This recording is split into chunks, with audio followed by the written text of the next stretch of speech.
The corporate lobbyists working on this bill, like pigs at the trough, are not yet finished.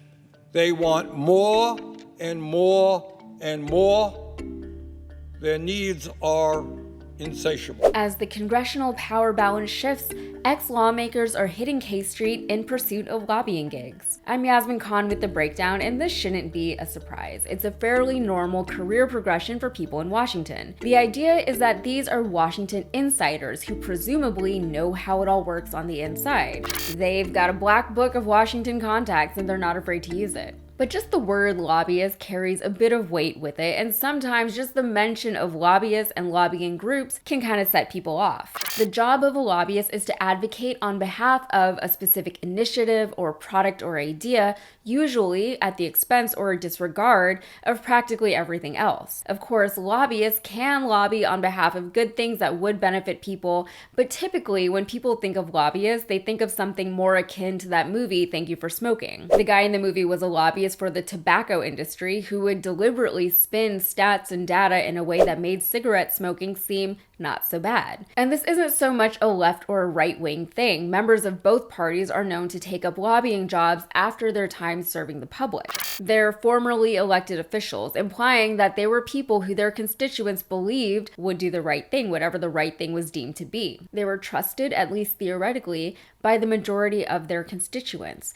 Still, the presence of these lobbying groups in Washington, along with their penchant for attracting these formerly elected public servants, is, to some, a glaring reminder of how often and how successfully corporate interests vie for and achieve congressional influence. Now, successful lobbyists have the power to transform legislation that is supposed to work for the people, not necessarily for corporations. They have the ability to influence the way public funds are spent, like where money is allocated and how much of it goes where. In many ways, without being too dramatic, corporate lobbying can be seen as a foil to democracy itself, in that the voice of the people is drowned out by a degree of money and corporate influence that no citizenry can compete with. Lobbying groups are given access to lawmakers that the average citizen does not have, and that access and influence can sometimes override even the most widespread publicly held beliefs and values. Now, that said, not all lobbying groups are corporate. Groups can form and gain influence in Washington in the interest of promoting a specific cause or belief. To use a particularly terrible example, the NRA,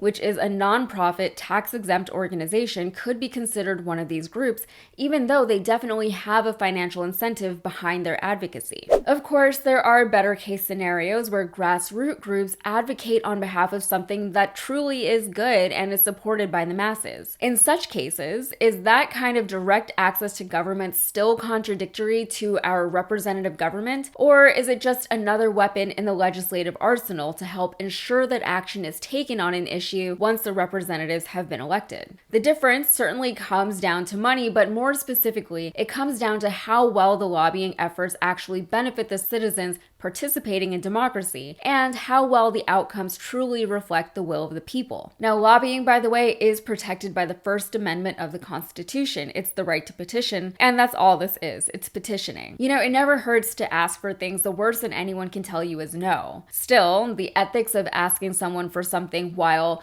maybe offering to donate to their re-election campaign in exchange for a yes is questionable. To that end, lobbyists have to be careful not to bribe their targets. But as with most things in our government, there is a fine line to toe. Sure, lobbyists can't outright offer politicians money, but there are other ways to give gifts or to lend support. But speaking of ethics, a lobbyist is considered to be ethical when they do their job, which is advocating on behalf of the interests that hired them without compromising or impeding that interest's goals. The ethics of the business don't necessarily need to take into account actual ethics as far as people, nation, and planet are concerned. You take the American Medical Association, for example. On its surface, it sounds like it could be a decent advocacy group that would perhaps promote advances in medicine or funding for medical research or maybe efficiencies in the medical system, all of which would ultimately, presumably, benefit the patients. But does the AMA actually advocate for American medical patients? Well, it's debatable. The association has a notorious opposition to single-payer healthcare, an official opposition that goes back to the 1950s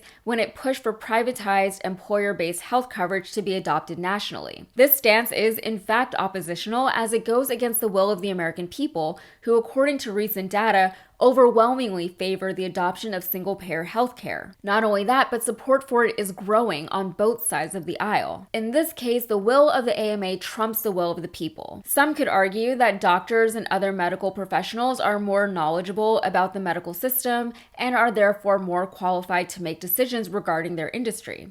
Maybe. Others could argue that no, the will of the medical association is contrary to that of the people. And in a democratic nation, the people are supposed to have a say. The best that we can do is put progressive Medicare for all candidates in Congress in the hopes that they'll fight on our behalf. But how powerful are a handful of congresspeople against an established and well-funded lobbying group that's been dictating health policy in this country for nearly 2 centuries? To put this into perspective, an article in the New Yorker said, quote, "In 1949, Gallup found that 59% of Americans supported Harry Truman's plan for a payroll tax-financed, government-run insurance system. The AMA charged each member an extra $25 to finance a lobbying campaign, and by its end, support for the proposal had fallen to 24%. In his memoirs, Truman wrote that his defeat at the hands of the AMA troubled him more than any other in his presidency. There are a lot of people in Congress who jump when the American Medical Association cracks the whip," he once said. Now, in this particular case, there is a bit of hope. Younger and more progressive members of the AMA were nearly successful in overturning the association's official opposition